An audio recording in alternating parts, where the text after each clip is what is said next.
Welcome into the Owner to Owner podcast. Real pleasure to welcome in Tracy Fryer today. Hi, Tracy. Hi, Michael. Thank you so much for having me. It's super duper to have you on. Looking forward to this discussion. What we're going to chat about, you're the founder of Design Studio Perth. We're going to chat Yes. and talk about branding and how it can really positively impact the business. You're also the host of a podcast called the Real Biz Life Chronicles podcast, which is Yeah. epic. Thank you. You're the founder of Trace Designs Bespoke Jewelry. I Yes. think that's the way your business seems to be growing. That's maybe taking a little bit of a backseat with your podcast and your business. Pretty much. It's my 5% at the moment. 5%, yeah. If ever, maybe 2. Maybe a passion project. So Yeah. I do really want to dig in and talk about branding and how small business owners can benefit from branding. That's what you do Yeah. day to day. Tell us about Design Studio Perth and what you do with small businesses and other businesses. Yeah. So in a nutshell, we're dedicated to helping our clients grow with distinction through captivating branding and design. I find so many business owners are, they elite operators of what they do, but they're almost so close to it that sometimes when they try and create their brand themselves, it doesn't quite land like it should. So it's always good to get an external branding expert, I like to say, to really help you like bring out the best, not only in yourself, but also in the target audience that the person that you sell into as well. So we work very closely with our clients in that regard. For us, we're not just about a logo. So many business owners come and say, I need a logo, I need a website. For us, we go straight, to the discovery phase. And as a business owner, if you haven't taken the time to discover your brand, to figure out who you are as a business and as a brand, the rest of your marketing efforts are going to be quite catastrophic. So we always go straight back to the discovery phase. And that's where that groundwork really starts. Okay, it's a bit like a North Star, maybe to Yeah. center everything.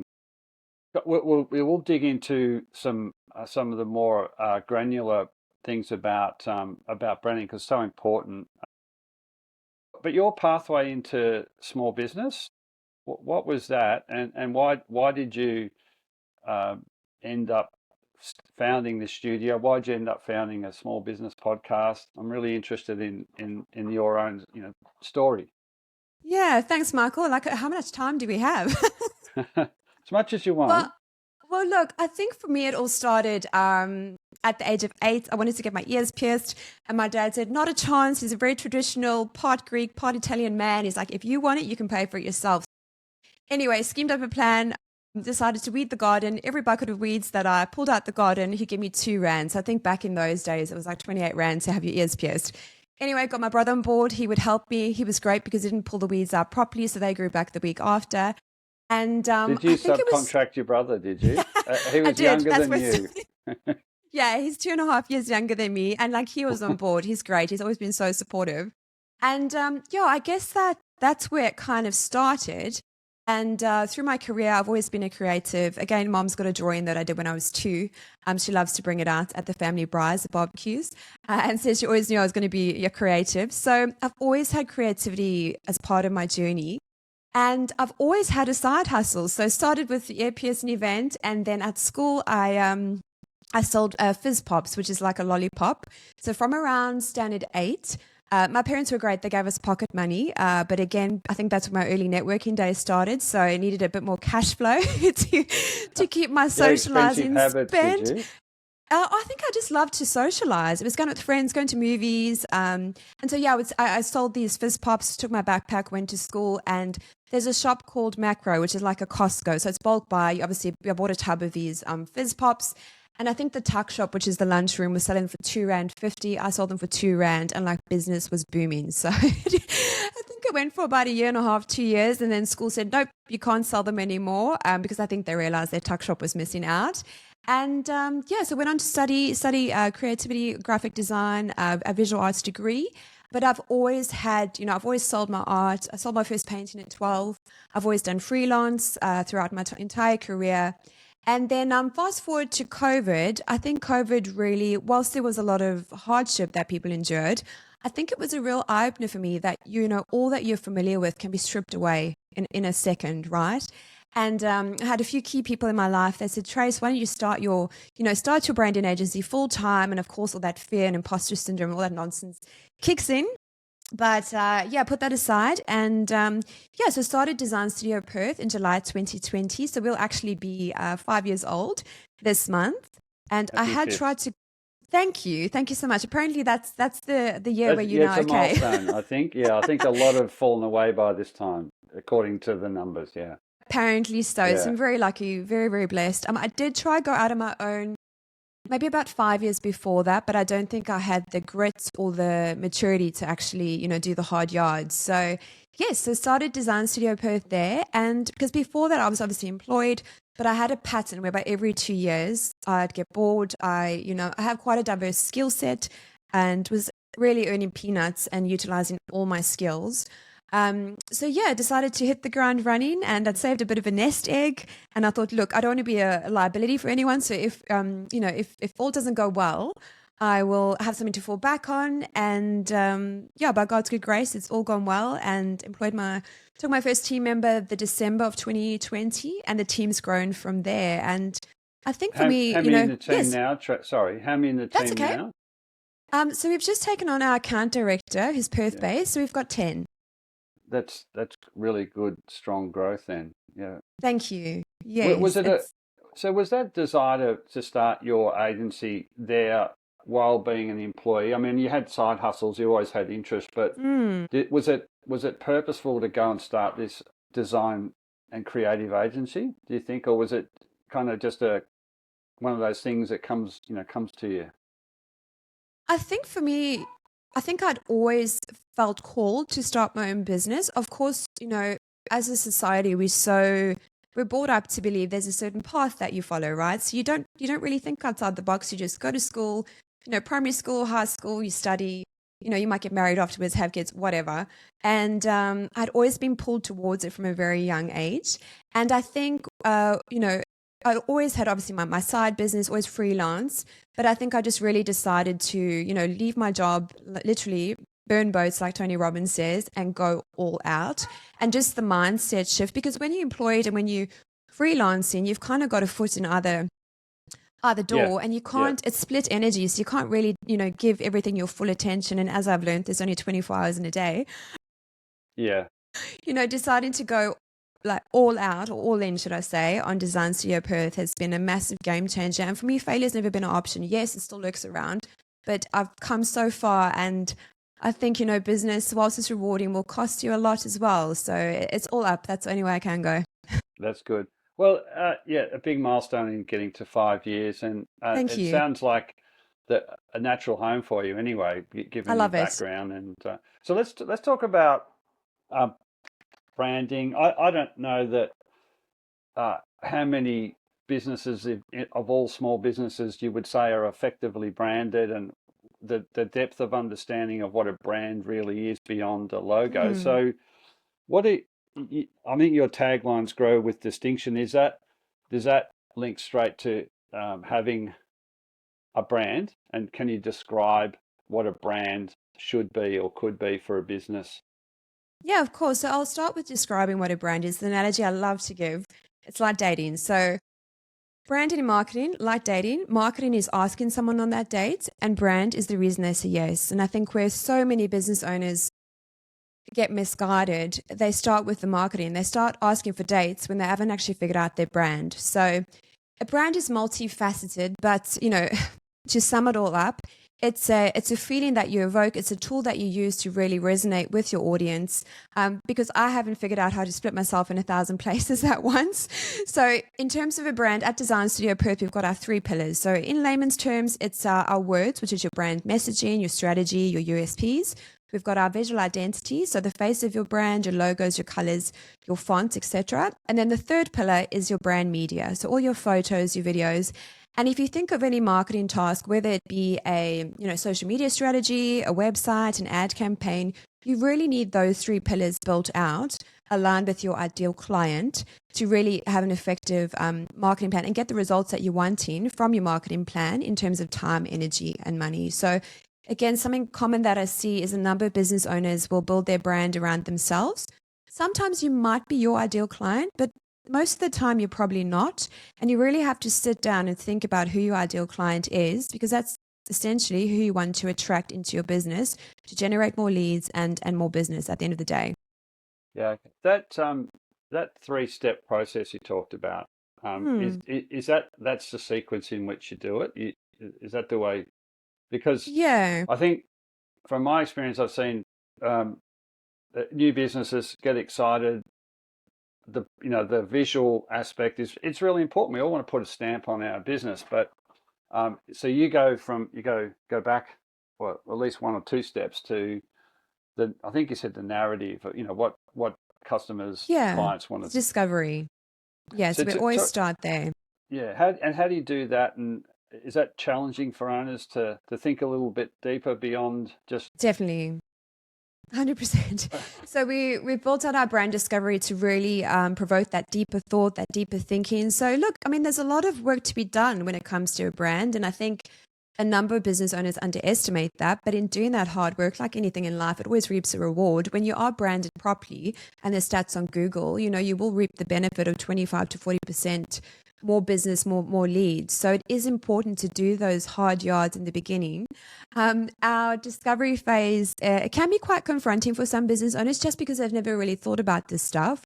But we've structured it in such a way that allows them to, obviously go through the process, step away for a bit, review what they've sort of put down, and add anything else that they might feel called to add. I have a number of our clients who say, Tracy, where does that question set come from? Because they get excited because they're actually thinking about their goals or what it is that they want to do, or who it is that they serve. Again, most of us are gifted with a talent or a passion, whether it's accounting or graphic design or whatever the case may be, but that brand component we often miss out on.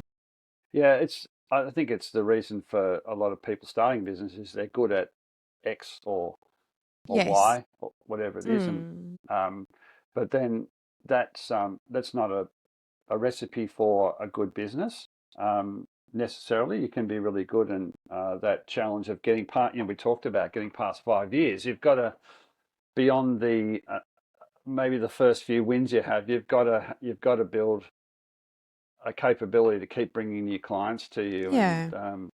so is it does it feel like, is it invasive for those owners to really, for you to be almost questioning them about that stuff when their temptation is probably just to jump on and start doing their thing. Definitely.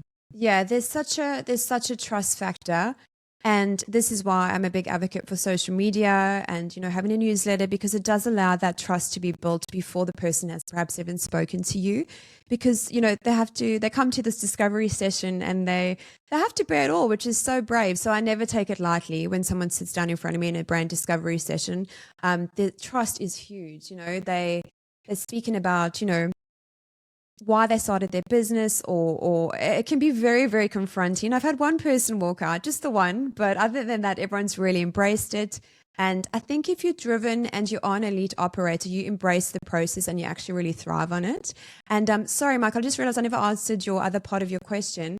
Our tagline, grow with distinction. So everything that we do is to help our clients be distinct in the market. Let's face it, it's so flooded with graphic designers, accountants, lawyers, all those key services. So for us, it's not about just saying, I'm going to use Design Studio Perth, another graphic design and branding agency. Everything that we do is to help our clients grow with distinction. So that's our core purpose, because that branding is a tool that really helps you to grow your business.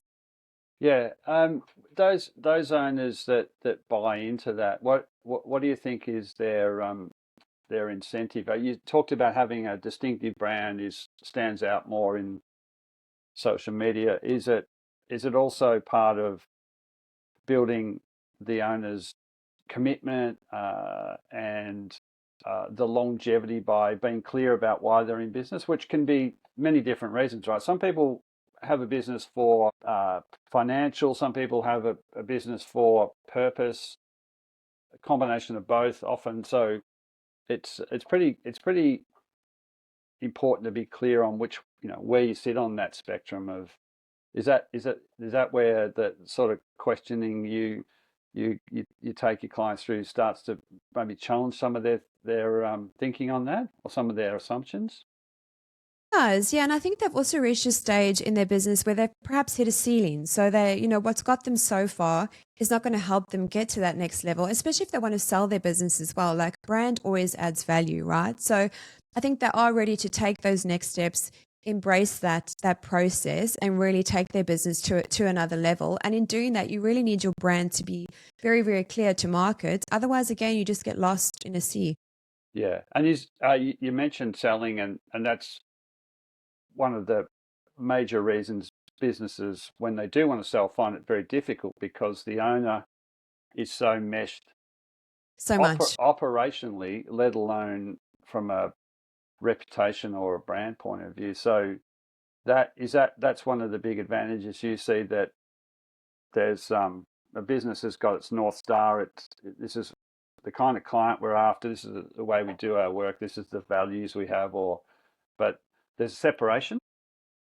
Yeah, so I hope I'm understanding your question correctly. So what we do is we create a brand compass. So it's a North Star. So for any marketing that gets done for that business moving forward, that brand compass dictates that. So it's the style, the wording, the core messaging. So because if they don't have that, they kind of just have this haphazard approach whereby, Johnny, the graphic designer, or Susan from accounts, everyone's just adding their 5 cents. And there's this whole mismatch of words and visuals, and it just becomes this hodgepodge of everything not being cohesive. So when it comes to branding, cohesion, again in layman's terms, words, your images and your visuals, it's so important, because again it's that repetition for the human mind that really builds that reputation. I hope I answered your question Yeah, properly there. look, I guess did. I'm always intrigued as to, um, business is so personal for a lot of owners, and Yes. it's often the undoing. The business is the person is the business, and then so a brand that's distinct and separate from, it's created or crafted by the owners with you, Yes. but when it comes to selling, then it's like a separate entity that's easier to sell, because the owners aren't the center. They're important in They're the not the business, but center. yeah, Yeah. Yeah. So the ideal client, the brand is built around the ideal client as opposed to the business owner. And that's why it's sometimes easier for the business owner to step away. I mean, sometimes you could be in like business advisory where you might brand yourself as your personal brand. Obviously, your intention for your business might be different then. But yes, it's always important to note that a brand is built around your ideal client. So, who is it that you serve? At Design Studio Perth, we've got Steve. He's the ideal client. Everything that we do is built around him. And I listened to a great podcast the other day. It was around the founder. Oh, come on, his name is Ferrero Rocher. He created those chocolates. oh And he yeah, had, I think, Mrs. Valenti, and that was his ideal client. And everything he did, all his recipes, he thought about this woman and how he could, woo her with his treats. And I just thought, yeah, that's it, right? We have to think about that ideal client and how we make their life easier. And I think so many business owners don't spend the time doing that deep thought process about how they actually make their ideal client's life easier and the pain points that they solve for them.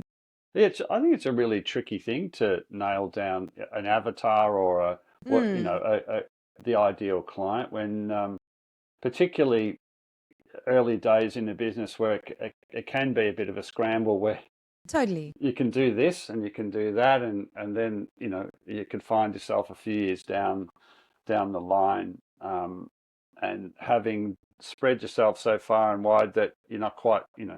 So again, that to come back to that brand thing is vital, and I Yeah. think incredibly valuable when it comes time to sell a business, if that's what the owner wants to do later on. Mm, Do yes. owners, do you work across all different industries and all different stages, or is it? Yeah, so So for us, predominantly our clients are in the professional services space and then the industrial Okay. space. So engineers, we've just worked with the stonemasonry machinery company because we find those are I mean, everyone needs help with their brand, don't get me wrong. But those are our specialties. And I also like to say to business owners, when you do niche, so when you do figure out that ideal client, it doesn't mean that you might not necessarily service anyone else, but it just gives you a very clear path for your marketing.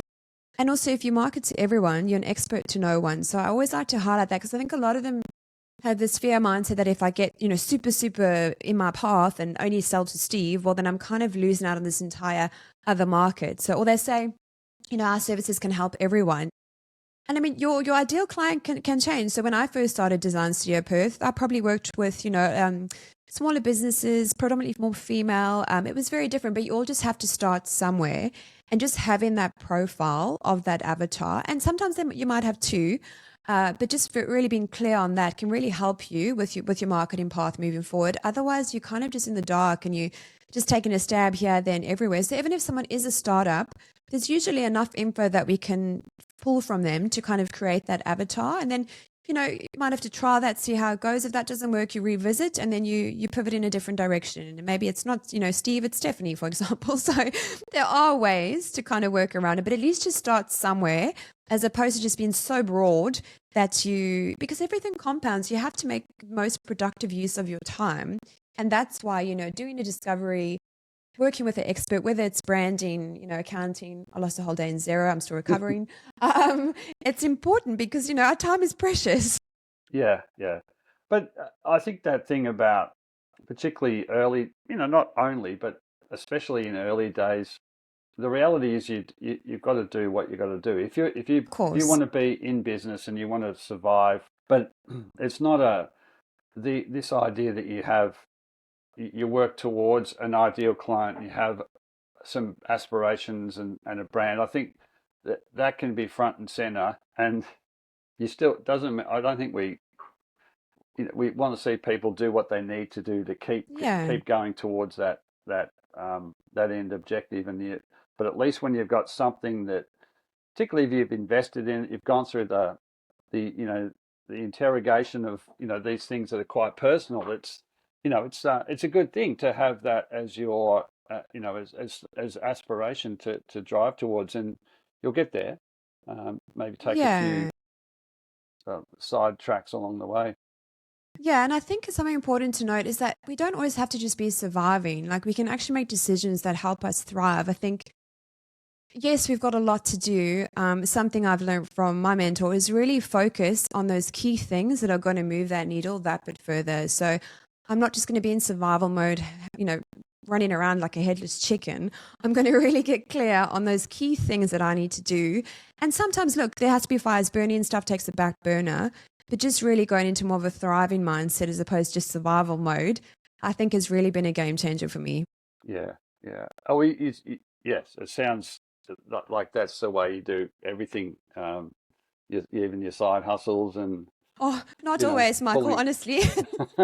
run, running long distances. Yes, yes, yes. It's I haven't always been that way, but working with the right people has really changed my life, to be honest. It, yeah. We could. I've had plenty of discussions on the podcast about using external people, counsel, Completely. advisors, advisory boards, coaches, because that's I think this universal fight to make your business successful is really hard on your own. It's Oh, easier completely. with the right others beside you. Yes, Um, definitely. the I wanted to talk a little bit about AI Hmm. and there was, I think it was Sam Altman or one of the leading thinkers on doers on AI was talking about the first $1 billion personal brand that was they were forecasting by something like a year or two Goodness. out, and so Yeah. that's kind of great, interesting clickbait and fun Mm. to watch on YouTube. But I think I'm interested in how you see uh, AI being a tool to help uh, achieve your aspirations more efficiently. And there's a lot of generic content coming out, so that's a bit of I think that's a trap. Yeah. It's Yeah. easy, but it's not. I think that would, if you had a brand, it could quickly unwind any benefit or any um, sort of value you have in the brand. So yeah, your take on the AI and how to use it effectively Yeah. for small business. Look, I think AI is an absolutely incredible tool. I mean, it still blows me away to think that, we live in an age where something that phenomenal really exists.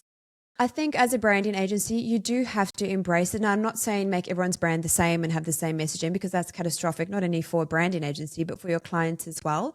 At the end of the day, it's something you have to train. So it still needs that human element to say, this is the brand tone of voice. I'm just going to use branding because that's my wheelhouse. This is the brand tone of voice. This is our ideal client. It's a productivity tool. So what it does, it actually frees up more time so we can, again, focus on other things that we want to and perhaps create even stronger brands. So I think a lot of agencies fear that it's going to replace us. And I don't think it will because I still will. I mean, I might eat my words in 100 years, right? But I Or it'd think probably it's. be more like 12 months or 20. The pace. Come on, Michael. I was hoping I wouldn't be here before it does. But anyway. But look, I think you can either ignore it or you can embrace it. But I think if you ignore it, it's not going to be to your advantage. So, Yeah, there's incredible energy, and I can't believe the particular energy around encouraging people to go out and create agencies, mm, and I just like that's where I think brand your authentic brand. yes. That's where you might see some stuff in the headlights coming at you, but if you can have a North Star called "This is why I'm in business. Yes. This is my client. This is who we serve. This is how we do it." Mm, A lot of that stuff's going to just go past. But I do think for smaller businesses, it's always a huge investment to take an hour a day out of your yeah. busy day to do something. But it's I think it can be quite transformative and completely complementary if used the right way. But Yeah. So again, like if you do want to use it, I strongly advise, you have your brand compass and make sure it's a closed AR so it doesn't push it out, into the public space. But yeah, you can upload it in there. You could potentially ask it to write a few posts for you, but at least it's done in your brand style, your brand tone, and it doesn't sound like Bob the Builder down the road as well. Because I think that as we've seen, it's got the same, and it loves the word no fluff yeah, and the dashes. yeah, So yeah, I think that is becoming evident when people have used AI. And again, I think you have to tailor it. So you have to put something in like, push back, ask it to give you more. Because again, you could just chuck something in there and, it can output whatever and you say, yeah, cool, let's go with it. But the likelihood of someone else doing that is very probable. So again, yeah, it's a productivity tool and I do think it's very powerful, but it has to be used in the right way. yeah. Okay.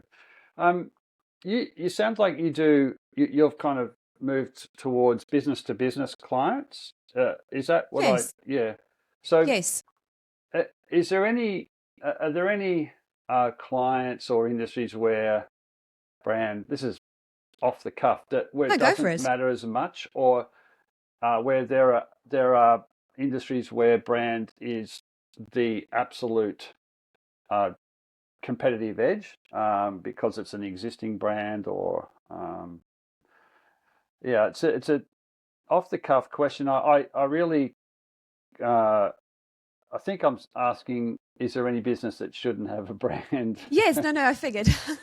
Look, I Yeah. believe everyone needs to Oh, have a brand. yeah. Again, like I said earlier, we're blessed with a skill or a passion for something. But then where a lot of business owners tend to fall flat is how do you differentiate yourself from, I always use Bob the Builder, my team jokes at me, but how do you differentiate yourself from Bob or how do you make yourself different?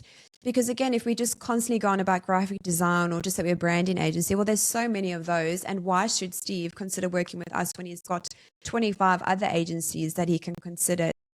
For us, we really, and that's why we do that deep dive in the beginning and through our process, our brand fusion framework. We really want to pull out what does make that business different from Bob the builder down the road, if they're a builder, of course. So Yeah.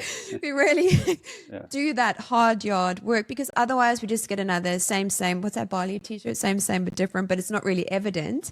And I think for consumers, we're bombarded. I think I read it's like 6.5 to 10,000 images, messages every single day. And if you don't have that very clear, cohesive brand that you're presenting to the market, one that you're proud of as well, you're going to get lost, and it's going to be a lot harder to really market yourself, get that traction. And so I've gone off on a tangent, but yes, I believe everyone needs a brand. I mean, look, it depends on the intention. If you're a small candle maker, potentially not. I mean, it depends if you want to have your candles going into, Myers and that sort of thing. Then, of course, you need a brand. But if you're just a small business who just sells to your friends, maybe not, because it is an investment. Branding is an investment. It's an investment of time, energy, and money. And for us, we always want to make sure that our clients are getting the best return on that. We don't want to, time is so precious, waste their time doing all this hard yards, and then they don't actually reap the reward at the end of it. Well, your brand's it's on display every day, Always. with Yes. every interaction in the business, outside of the business. And so, yeah, it's I think, that it builds over time. It does. Reputation. I mean, brand is such a broad, it's such a broad term. It's but I'm sure we could all, uh, relate to the key things that we've talked about here. Having a clear sense of who your customer is, and Yeah. I like this. To put all that effort in, and then have it undone because you've got some poor back end, or there's also when you go to build when you invest in the process, Yeah. there are other things that got to go around it to make sure it keeps on delivering and stays valuable. Yeah, I think it was Alex Hormozy. He described it really well. I'm probably going to butcher it, but I'll try my best. So he said, if you think of a brand it's a merger of everything. So for us, humans, we're not just a pair of eyeballs rolling around. Yeah. We've got all these different things that come together. So, it's not just your logo. It's not just your website. It's actually that personal interaction, when someone engages with one of your team member, when you pick up the phone, and it's everything that comes together, but there needs to be that cohesion for that very reason. If you think of a human, your eyeballs, everything comes together. You've got this beautiful human. A brand's like that. Everything comes together. So it operates and communicates in a cohesive way moving forward. Yeah, it's not a tick and flick, or a one-off thing. It's I mean, I No. think the character. I really love reading about businesses that have been in existence for 50 or Yes. 100 years, and I don't know whether they set out to have not that you have a brand, but there is a brand around this business because it's been in a location for 100 years, or it's Yeah, this amazing. incredible food or something, same thing, on and on. Do you get many owners that kind of come to you and talk about building a brand for the ages, or building a business for the ages? Yeah, we do. And on that note, I think a brand will start forming whether you're aware of it or not. I mean, look, you might have a logo that was designed 10 years ago, whatever. It will start, that perception of your business will naturally start to happen. But I always say rather mold that perception and have it aligned with how you want it to come across, instead of it just happening haphazardly. And before you know, it's absolute mess, because, business owners, might have bought 6 different businesses. They're all branded differently. And essentially your empire is looking a lot smaller than what you set out for it to be. So Yeah. I think it's better to be strategic, be intentional, and do the hard yards that it takes to really, I want to say, magnify the awesome work that you're doing. Yeah. Mm. Yeah. Do you, some favorite brands that or outcomes that you've come across? In terms of our clients, or do you mean just brands Just that I've generally seen? that you like, that inspire you, because they might be a client, it might be you might be a customer there. So I'm interested if you have particular brands that companies, businesses.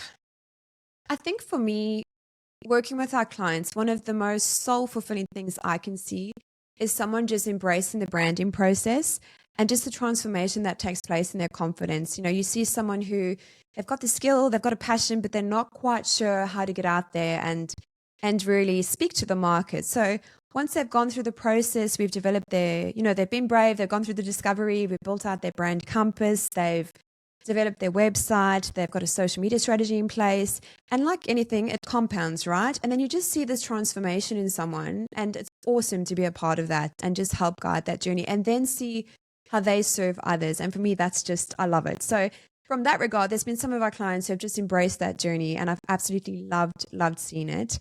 I'm very passionate about this space, so forgive me if I bang on about it, but I just think it's so great. And then in terms of brands that inspire me, I think Apple has really just blown it out the water. It's the way they think, they're constantly innovative. They don't sit around and let things get stagnant. They're constantly on the ball, evaluating their products. They're very, again, innovative, modern, on the ball constantly. And I think just the cohesion from brand messaging, wherever you engage with that brand, it's on point. It's never a miss or haphazard or anything like that. They opened their new store in Perth, yeah, in one of these beautiful old buildings. And it's literally, I call it Apple Heaven because it's got this massive logo. And Yeah. almost when you like walk through the arches, you almost expect to like, wow, as you like go through, and then you just walk in that store and you are just consumed by their brand. So I think like that's hands down one of the most successful and most Yeah. inspiring brands. Yeah. I like what you said also about giving the owner or the founder just confidence. It's confidence in the business. It's confidence in how Completely. they talk about business. It's confidence in themselves or validation, I suppose. Yeah. Because a lot of businesses do start here because something happened, or I think this is a good opportunity, and Yeah. lots of things catch up as you go. But uh, whether it's at start or later in the journey, to be able to bring it all together and say, now I have a sense of who I am, who my business is, who it serves. It's really, I think you said transformational, and It it is. is. So much so. And I think we always say we want to give our business owners that radical swagger, just so confident in what it is that you're doing that you don't have to worry about how you're showing up in the market because you've got everything down pat and you can really do those things that you love and your brand just speaks for you and does the hard yards. And no doubt in the way that you like to speak to some extent as the owner. I mean, you should have a style of or a personality or a way of saying and doing things that could come out there, and I like that Yes. radical swagger. Yeah. Just imagine Steve like strutting his stuff with his glasses.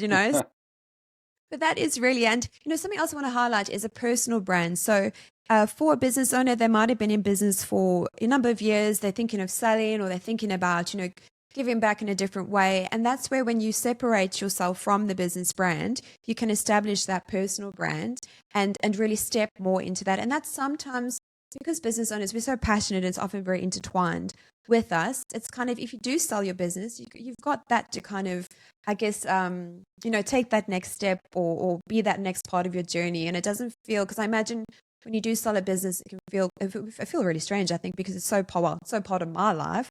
So I think when you do build that personal brand, you've got something to work with. Yeah, and I think it's a really interesting perspective on it. It undoubtedly leaves a hole for a lot of owners, and a lot of owners don't do anything about it because they're not quite sure if they want to jump in. Yes, There are others who can't wait to get out. true.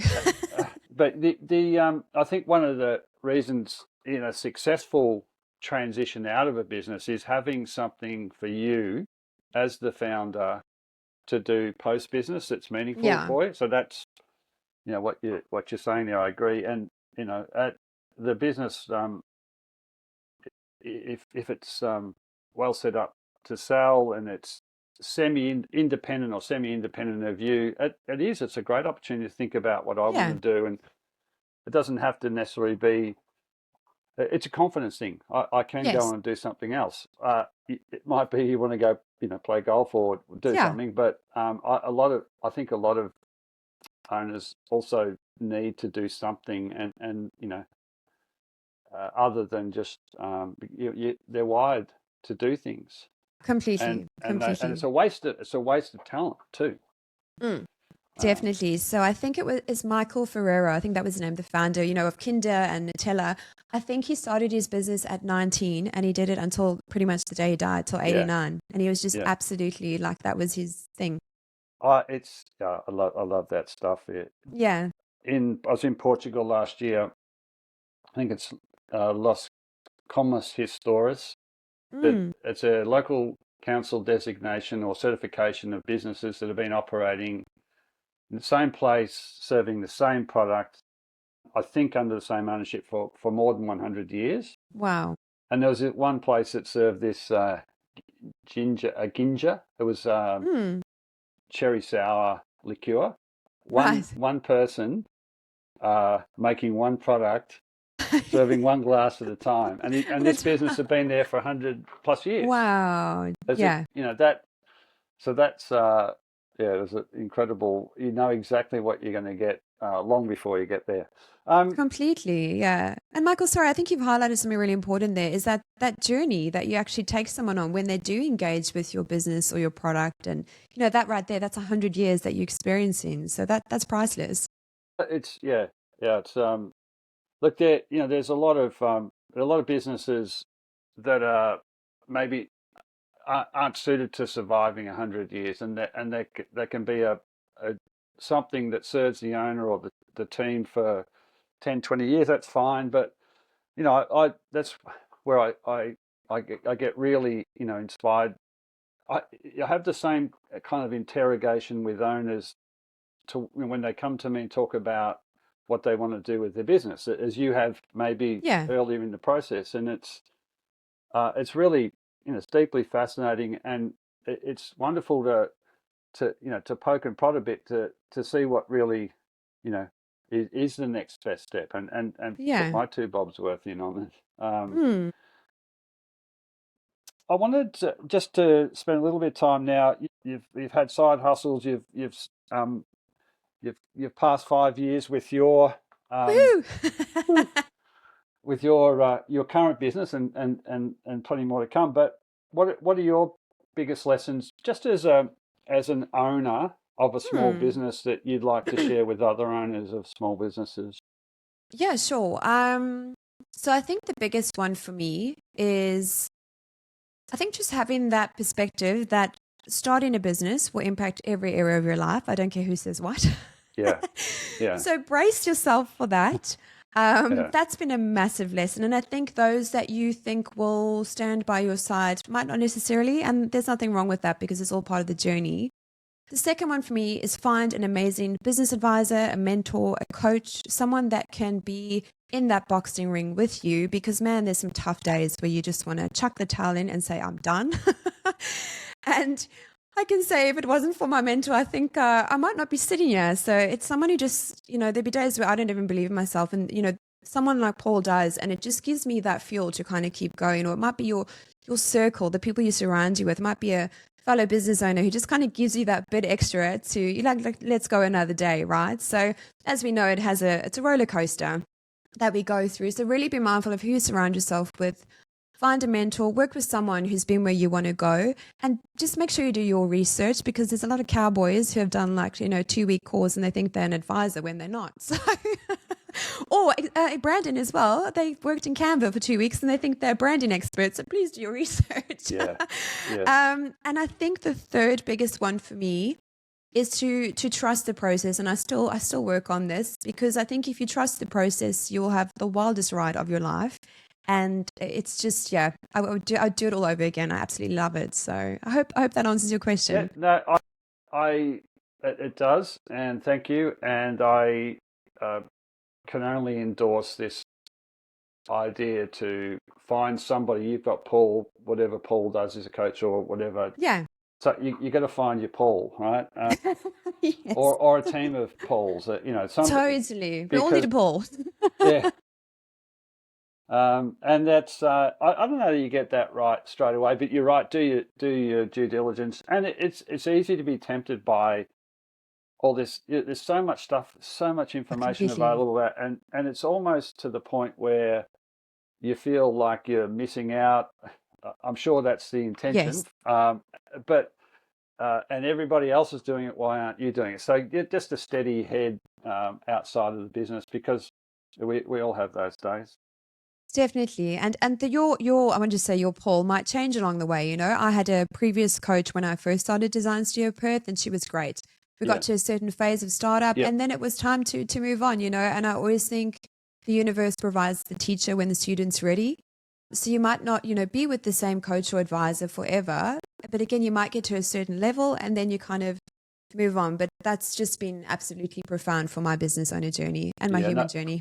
Yeah. No. The kid is your business. The business changes. You change what you need to refocus on or to get advice on changes, because it's at a different stage. So it doesn't. If you had a lifelong mentor, brilliant. If you had one that was effective for a period of time, that's great. But the important thing and the message is for owners, it's there are people who are capable and competent to help. It's really on you to put your hand up and say, well, I do need Definitely. to um, talk to somebody and get some advice, get a perspective.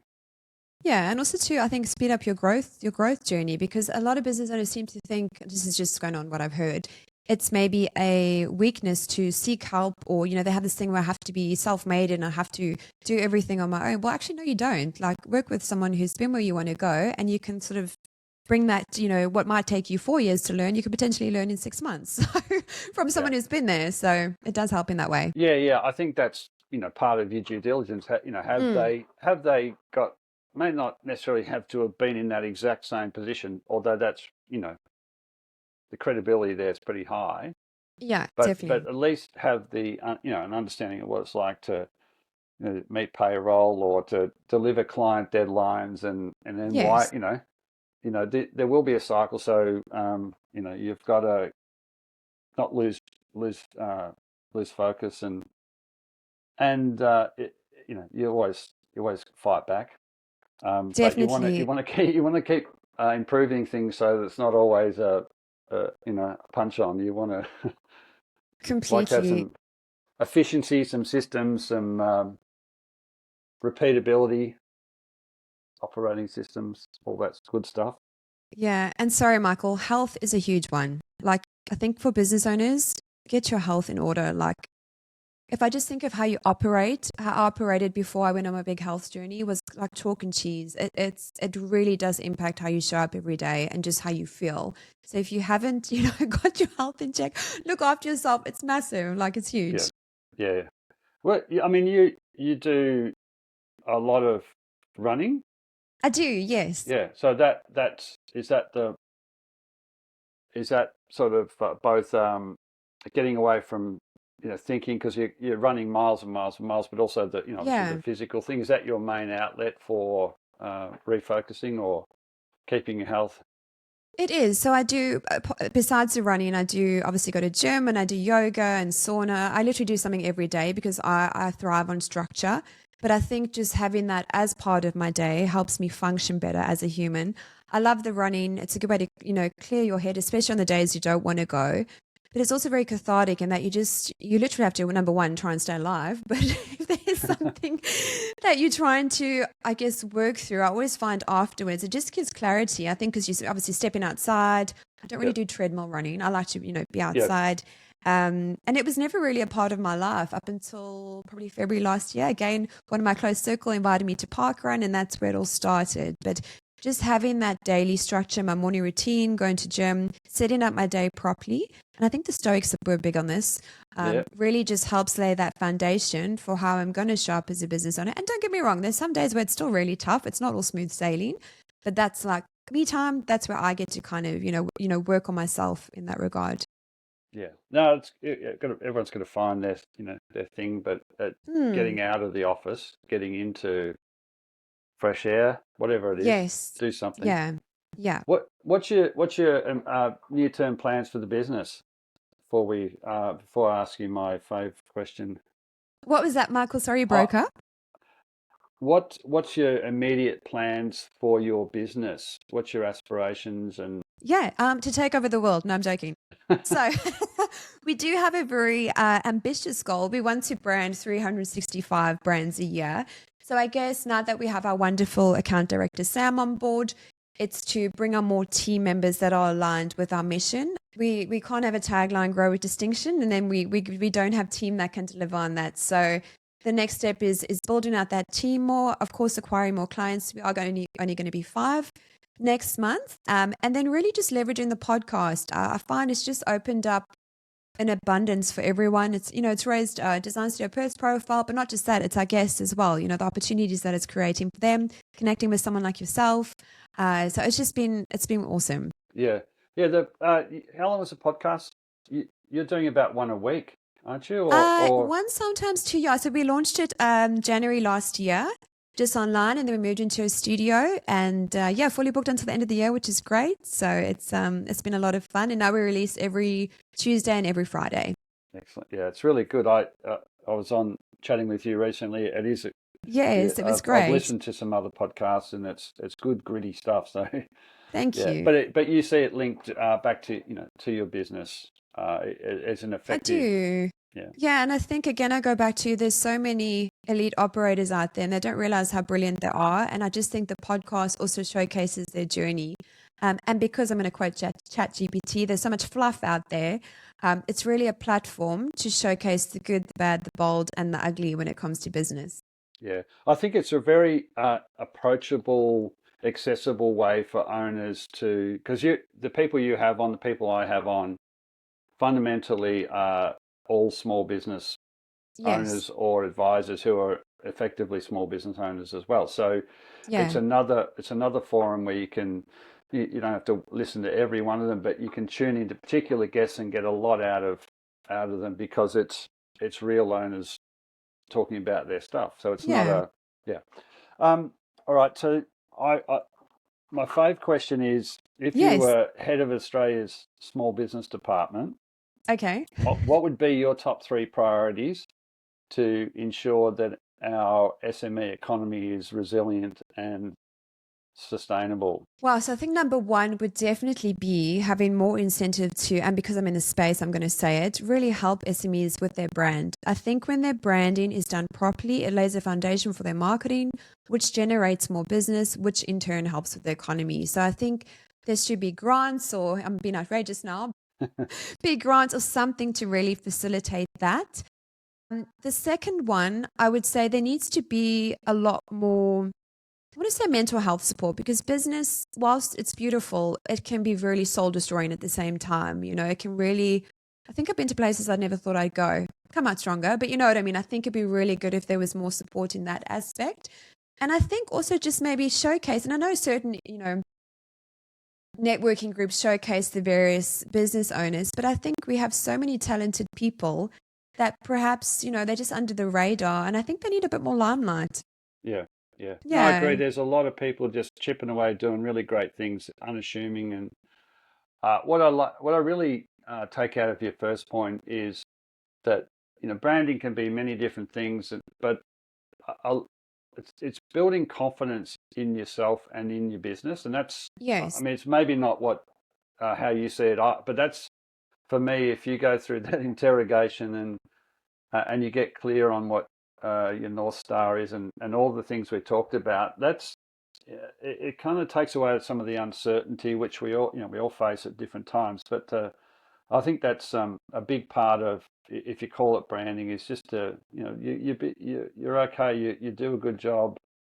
You need to get some help here and there, but that's a part of building a real confidence about yourself. And when you at the Barbie, when you talk about your business, that's one example of how you can use that, display that sense of confidence. Yeah, and also just alleviate the stress. If you're spending, 15,000 on an ad campaign or 50,000, and you'd have no idea who your Steve is or who your ideal client is, well, the likelihood of that campaign giving you the return that you're hoping for is very, very slim. So get rid of that stress, build out a brand, and that will help with your marketing plan moving forward. Because let's face it, we've all got enough stress as it is. yeah, we sure do. Yeah. All right. How does anyone listening get a hold of you, Tracy? What's the Yeah, so easiest way? the best place to go is probably LinkedIn. You can send me a direct message there. We are close to launching the Tracy Fryer website. Otherwise, you're welcome to send us an email, tracy@designstudioperth.com.au. Please don't sign me up to your newsletter. Yeah, more than welcome to send us an email there, or we've also got our landline. You're welcome to give us a call. We do have a free brand discovery at the moment, which really just opens that conversation around brands and how a business owner can really use a brand to grow their business and align their team as well. Yeah, vitally important. Tracy, thanks so much for your time. It was a ripper chat. Lovely work, and wish you Thank well you. for the next 5 or lots of 5 and Touch 5 and wood. 5. Yeah, no, you'll get there. Thank you for having me, Michael. I'm a big fan of what you're doing as well. And yeah, again, great to have you on my podcast. And thank you so much for today. Thank you. All the Cheers. best.